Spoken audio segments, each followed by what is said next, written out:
আসসালামু আলাইকুম। চলে আসলাম নতুন আর একটি ভিডিও নিয়ে। আজকে দেখাবো ম্যাশ টুল কিভাবে ব্যবহার করতে হয়। প্রথমে একটা শেপ রেক্টেঙ্গুলার শেপ নিয়ে নিচ্ছি, তারপর ইলিপস টুল নিব, নেওয়ার পর এটাকে একটু রাউন্ড করব, তারপর এটাকে কপি করে সাইডে দিয়ে দিচ্ছি, তারপর এটাকে কপি করে উপরে দিয়ে দিচ্ছি। তারপর শেপ বিল্ডার টুল দিয়ে এটাকে কেটে নিব। কেটে নেওয়ার পর দেখেন লাভ তৈরি হয়ে গেছে। এখন এটাকে আমরা একটা কালার দিয়ে দিচ্ছি। কালার দেওয়ার পর আমরা এটাকে মেশ টুলে ব্যবহার করব। মেশ টুলে এখানে ক্লিক করলে আমরা যে কোনো কালার দিতে পারবো। এখানে আমি একটা সিলেক্ট করে এখানে একটা কালার দিয়ে দিলাম। আমি এইভাবে যে জায়গায় সিলেক্ট করব ওই জায়গায় যে কোনো কালার দিতে পারবো। আমি সিলেক্ট করে এভাবে কালার দিয়ে দিচ্ছি। এভাবে অনেক সময় আমাদের অনেক ডিজাইন করতে হয়, তখন আমরা এভাবে মেশ টুলের মাধ্যমে একটা বডি বা শেপের মাধ্যমে শেপের ভিতর কালার দিয়ে দিতে পারবেন। যে কোনো জায়গায় আপনি সিলেক্ট করবেন সেখানে আপনি কালার দিয়ে দিতে পারবেন। কালার চাইলে পরিবর্তনও করতে পারবেন, আবার চাইলে অন্য একটি কালারও দিয়ে দিতে পারবেন। যে জায়গায় আমি কালারটা দিতে চাই সেই জায়গায় সিলেক্ট করে কালার দিয়ে দিতে পারবেন। এখন দেখাবো গ্রেডিয়েন্ট টুল। গ্রেডিয়েন্ট টুল কিভাবে কাজ করে চলেন দেখি। এখানে একটি শেপ নিয়ে নিজেদের গ্রেডিং করে ধরে গ্রেডিং করতে চাই, তাহলে গ্রেডিয়েন্ট এখানে ক্লিক করলে দেখেন গ্রেডিং হয়ে গেল। এখানে ক্লিক করে আমরা করতে পারবো। এটাকে এখানে যে ক্লিক করলে কালার চলে আসবে, যে কোনো একটি কালার দিয়ে দিতে পারবেন। তারপর এই সাইডে অন্য আরেকটি কালার দিতে পারবো। এখন এটাকে আমরা এদিকে নিয়ে এদিকে বেশি কালার দিতে চাইলে এটা এদিকে নিয়ে আসবো, এদিকে এই কালারটা বেশি আসবে, এই কালারটা বেশি থাকবে, এই কালারটা কম থাকবে। আপনাদের দেখাচ্ছি। শেপ নেওয়ার পর আমরা যদি এটা ক্লিক করি, দেখেন এখানে একটা স্কেলের মতো চলে আসছে। এইটাকে আমরা কালার করতে পারবো। এখানে ডাবল ক্লিক করলে এখানে একটা কালার, এখানে যদি ডাবল ক্লিক করে দেখেন এখানে একটা কালার।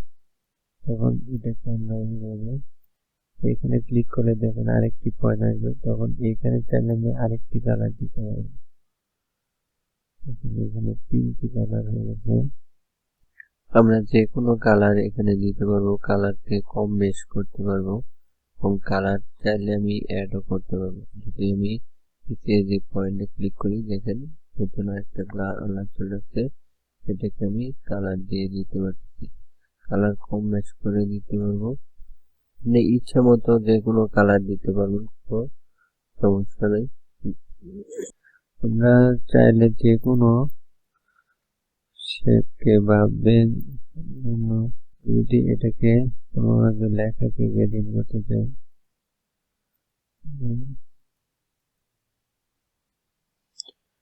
বড় করে দিচ্ছি।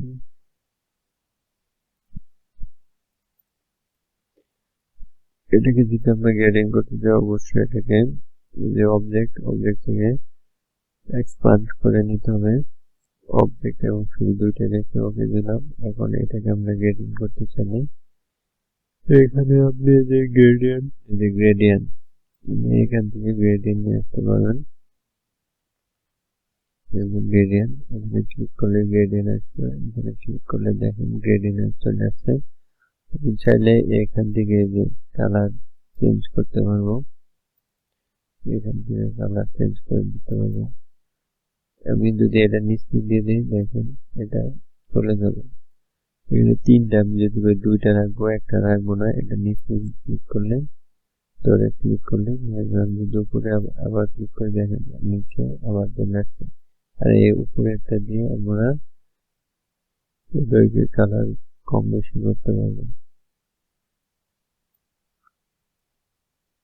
এখানে ক্লিক করলে দেখেন যে কালারে প্রথম রেড এনে দিতে যাচ্ছে। এটা স্কেল দিয়ে আমরা এখান থেকে কালার করতে হবে। এটাকে ধরে নিচে ক্লিক করলে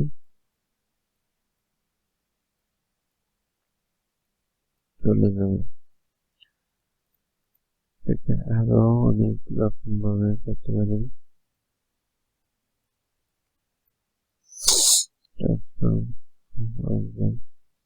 আমরা যদি গ্রেডিয়েন্ট করতে চাই, এখান থেকে ক্লিক করলে এখানে যে গ্রেডিয়েন্ট চলে আসবে, এই যে এখানে ক্লিক করলে গ্রেডিয়েন্ট, এখান থেকে আমরা একটা কালার নিতে পারবো, টপ শ্যাডো দিয়ে কালার নিতে পারবো।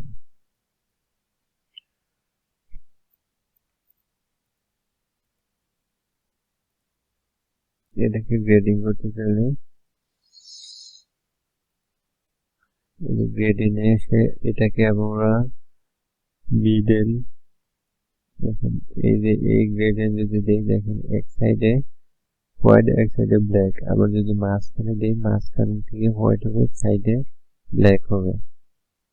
আবার এটা যদি আমরা ফ্রি ফ্রম গ্রেডে দেই, দেখেন দুই সাইডে ব্ল্যাক, মাঝখানে গ্রেডিয়েন্টে ক্লিক করলে আমরা শুধু মাঝখানে হোয়াইট থাকবে, তো সাইডে ব্ল্যাক। আর যদি আমরা এই যে নিচে ক্লিনার গ্রেডিয়েন্ট দেই, তাহলে এক সাইডে হোয়াইট থাকবে, এক সাইডে ব্ল্যাক থাকবে। গ্রেডিয়েন্ট করার সময় ওইটা যে কোনো ভাবে এটা দিতে পারবো। চাইলে আমরা বিভিন্ন ভাবে এখানে 3-4টা কালার অ্যাড করতে পারবো। এখানে 2টা কালার আছে, তাহলে 3টা কালারও অ্যাড করতে পারবো। তারপর আমরা দেখাবো এই যে ড্রপ শ্যাডো বা আইড্রপার টুল দিয়ে আমরা সিলেক্ট করে এটাকে ক্লিক করে যে কোনো কালার, হোয়াইটে ক্লিক করলাম হোয়াইট, ব্ল্যাক ক্লিক করলাম ব্ল্যাক, বা এখান থেকে যদি গ্রেডিয়েন্ট দিই, তারপর এটাকে অন্য একটা কালার দিই, সিলেক্ট করে এই আইড্রপার ক্লিক করে যদি এখানে ক্লিক করে দেখেন গ্রেডিয়েন্ট হয়ে গেছে। আইড্রপারে ক্লিক অবস্থায় যদি এখানে ক্লিক করি, তাহলে দেখেন এই কালার হয়ে গেছে। এভাবে আমরা আইড্রপার দিয়ে বিভিন্ন কালার দিতে পারবো। ভিডিওটি লং হয়ে যাচ্ছে, তাই বাকি ক্লাসে পরে টুলগুলো নিয়ে আলোচনা করবো। ভিডিওটি শেয়ার করে সবাইকে দেখার সুযোগ করে দিন। সবাইকে ধন্যবাদ। আসসালামু আলাইকুম।